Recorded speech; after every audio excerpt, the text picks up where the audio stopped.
Hi everyone, I'm so thrilled you're back because this is the first of the Cuba series of videos. We went to Cuba for 3 weeks and it was so amazing and I can't wait to share it all with you. You'll notice that this video is different in that it doesn't have any moving footage, but more like a storybook format. It's because we were repeatedly advised by locals to put away our phones and carry our backpacks in the front. So we stowed away our video camera and only snuck some photos in areas that were sparse in people. Lucky for us, we were there in the lowest tourist season of the year, so we were still able to get a decent amount of pictures. So let the story begin. I've always wanted to go to Cuba, and now that I'm retired from the military, it was time for us to go. I've traveled to numerous countries, but going to Cuba was a whole new experience. And I want to share these experiences with you in case you might want to venture there in the future. By the way, it's a common misconception that Americans can't go to Cuba. According to Wikipedia, over 6,000 Americans and 2.5 million non-American tourists visit Cuba every year. So, if it piques your curiosity, then by all means, I urge you to go. You will not be disappointed. Before going, I did some preliminary research on official websites as well as blogs and forums to get information from people who's actually been there. US government websites say that you can't use US currency, including debit or credit cards in Cuba, which is partially true because the cards do not work. But people love US dollars there and prefer it to other currencies. Other websites say that you have to use cash in the national money, that is the Cuban pesos, and no credit cards. This is not true at all because you can use dollars or euros in cash and credit cards if they're not from US banks. However, they do not take any other currencies, like Mexican pesos, for example. Some YouTubers and vloggers say that you can use their ATMs and credit cards in most places, and this is what I chose to believe. After doing the rough research, I bought us one-way tickets to Havana with the intent to stay at least the 30 days of visa allowance, and then possibly extend for another 30 days, depending on how much we like the island. The plan was to go to another city the next week, and then another the following week, and so on until we've had enough of Cuba. Well, we had about $600 cash on us, and I figured we would just take more cash out when needed. Boy, was I wrong. It turns out those people who were able to use their debit and credit cards were from outside of the US. In the end, nothing that I found online was correct, at least for the American traveler. So there we were with only $600 to our name. Obviously, the plans have changed with not being able to withdraw more cash. But we weren't going to just pack up and go home. We're going to stay as long as we can make it work. I booked us a 1-week stay at an apartment in the city center. Not in the nicest areas, but we wanted to be in the middle of everything. It had 2 bedrooms and costed us under $400. However, this is pretty pricey compared to renting a room on Airbnb for roughly $10 a night, which is what we did on the way back out. During our week in Havana, we walked many areas of the city: Old Town, City Center, Chinatown, Gallo Hueso, Varadero, and not just the nice touristy parts, but the hood and slums as well. We wanted to get to know the real Havana and why pay tourist taxi prices when you have 2 functional feet. Also, this because we need to save cash for better things. Across the bay, on the outskirts of the old town, there's a lighthouse and a 384-year-old fortress. We took the ferry from the port of Havana across to Casablanca for 2 pesos each. We headed towards the Castle of the Three Kings, walked through the fortress. The fort was very well maintained, and at the very tip is where the lighthouse was erected. You can go up inside the lighthouse, but we opted not to do that. We spent the rest of the day exploring all the nooks and crannies of the fortress, including the ice cream shop and the souvenir shop. At the end of the day, we took the ferry back. The city center is on the other side of the canal and port, opposite of Old Havana.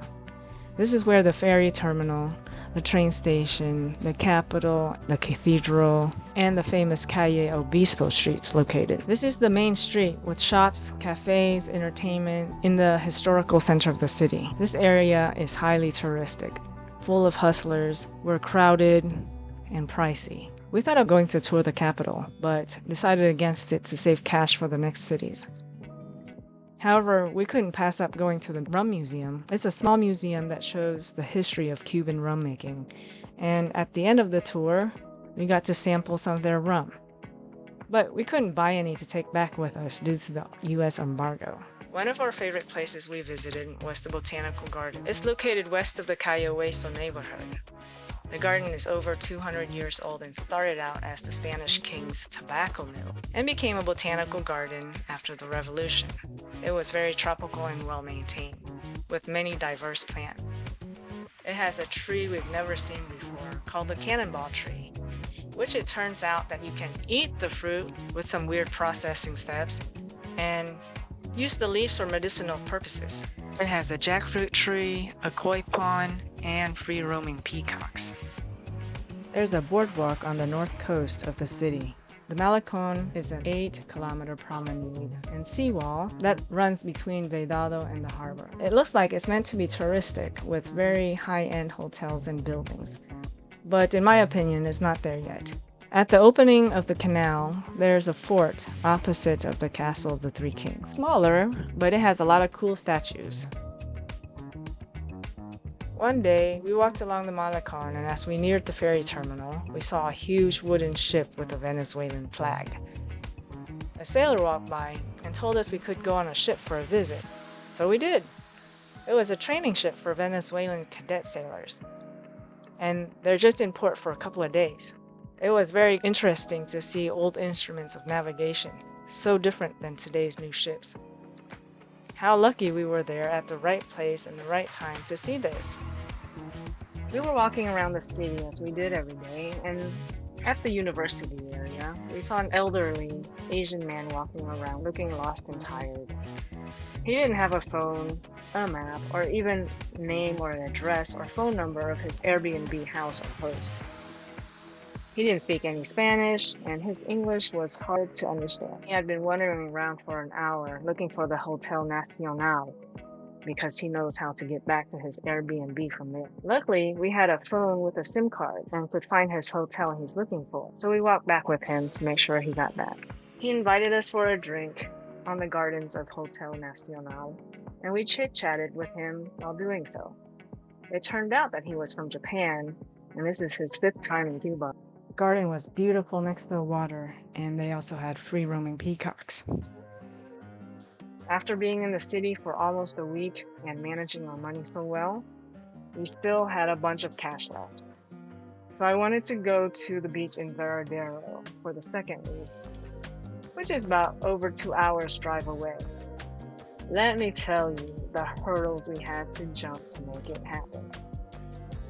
The first step is to get bus tickets. We went to the bus station and they wouldn't sell to us unless we had national money cards, not just cash. So we asked our host to do it and give her cash, and she was willing, but then we wanted to keep our cash, since we have a limited amount, to stretch for the remainder of our stay. We tried to buy it online, but it wouldn't take American credit cards, and we could only buy it online if we were not already in Cuba. If you're using a Cuban IP address, you can't buy it. It so happens that Narcis has a Euro credit card, but it was at home in our RV. So we had to get my friend to go find his credit card inside our RV and send us a picture of the card. None of the travel websites worked when it came to the payment portion, since we're using local Wi-Fi. So then we had to get a VPN to disguise our IP to be able to book our next place. Luckily, buying a VPN was quite easy. Now that we have a European credit card and a VPN, we can start booking some things. We went on the website and booked our bus tickets with no problems, and booked our next place on Airbnb. The third thing we had to do was to get our return flights to the US. This also didn't work until after we installed the VPN. Now, with all that in place, we can relax and enjoy the rest of our stay in Havana. Havana is a city of extreme contrast that we have not witnessed anywhere else. A street over from the beautiful Capitol buildings, there were buildings that are falling apart. I think this is the main wonder or charm of the place. Despite most buildings in almost ruins and people living in poverty, the streets are kept clean and much cleaner than tourist cities like Paris or Venice. The trash was kept only to the dumpster areas, which were regularly removed and not a permanent eyesore. This is what I loved most about Cuba. The buildings are mostly old and almost collapsing, but still in use. The government buildings and others for touristic purposes are better restored and maintained. Most residential buildings would be considered condemned in the US, but are fully occupied unless they are actually collapsed. Living conditions for locals also contrast greatly. The ones who deal with tourists or have family in the US make a very good life for themselves. People who do other things just scrape by. However rich or poor, the people are always clean and well dressed. They do not smell despite the warm, humid weather, and even in a crowded city bus, there were no body odor. And they seem, for the most part, like happy people, despite the shortages of food, amenities, and bad living conditions. If locals come up to us and start a conversation, trying to be helpful, or just seem interested in us, all of them have a motive of getting a commission, taking you to a restaurant, a shop, or to sell you something. This is the most annoying part of Havana. We were constantly asked if we wanted a taxi, or to go on tours, to exchange money, buy cigars.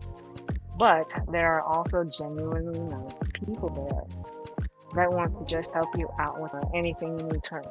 Our host got groceries for us in the first days because we didn't know where to go, and a stranger on the road offered us a free ride when we were walking along a very long road in between cities. Prices for locals versus the price for tourists is in extreme contrast as well. A local bus from the city to the airport is 2 Cuban pesos. Tourists can also take this bus, but most do not know about it and probably do not prefer the standing room only conditions. The bus for tourists only is 120 pesos, and a taxi for tourists is 600 pesos. And the same with food. For example, if locals want ice cream, they go to the ice cream park, which charges 45 pesos for 5 scoops of ice cream. Whereas in restaurants, 5 scoops of ice cream will cost you 900 pesos. Groceries are very cheap, but these vendors carry a limited number of items. If the prices aren't listed, some will hike up the price for tourists and even charge for the plastic bags. Fruits are quite hard to find as well, especially in these stands, but can be found at small markets. Supermarkets are pretty non-existent. There was one that we found, but the line to get in was wrapped around the corner, and you have to have a membership to go in. Bread, beans, and rice are ration commodities and can only be bought with a national ration card. So we ended up only eating one dinner at home, thanks to our host for buying us groceries the first day. We managed to get some bread by giving a nice local man some money to get it for us. We got some jam to eat with the bread from the seller on the street. Restaurant food is pretty similar in price, around 800 pesos for a plate like this, with grilled or pan-fried fish, chicken or pork, and beef, and some side items. This is pretty much served everywhere in most restaurants. Not many other variety of foods are available. We managed to find one vegan restaurant. It was good food and the prices were even cheaper than the meat serving restaurants, which is opposite of vegan places in the US. Bar and cafe places are considered fancier and more touristic than food restaurants, and the prices are a bit higher, but not by a lot. The boutique shops are probably on the higher end of eateries. Some don't even list prices, so I forgot how much this cost. We didn't eat at super expensive tourist-only places. One hustler tried to take us to one after we told him we wanted to go where the locals eat. We looked at the prices, and they were comparable to US restaurant prices for some normal food, so we left. The most contrasts you'll see are in the drinks. This is the only way to buy water in a convenience store that you cannot enter. In a restaurant, 500 milliliter cup of water is 150 pesos. Juice is 20 pesos at someone's house shop, 40 pesos at the market, and 70 to 200 pesos at a restaurant, depending on the type of restaurant you're eating at. You can get coffee from a thermos out of someone's front door or window for 10 pesos, 30 to 40 pesos in a small cafe, or 200 to 300 pesos at a restaurant. Beer and cocktails are 140 to 200 pesos at a small cafe or a bar, and 400 to 600 pesos at a restaurant. We didn't see many locals in restaurants or in small cafes. Side story about cafes and bars. Down this shopping street, there's a bar that looks pretty cool, and we wanted to go check it out. They had prices on the street for really cheap cocktails, so we went and had 2 cocktails. When we asked for the bill, it came out double than what we had expected it to be, and we asked them why, and they said, "Oh, it's because you're sitting here. It's for a sitting fee. The price advertised on the sign in front of the bar is for takeaway."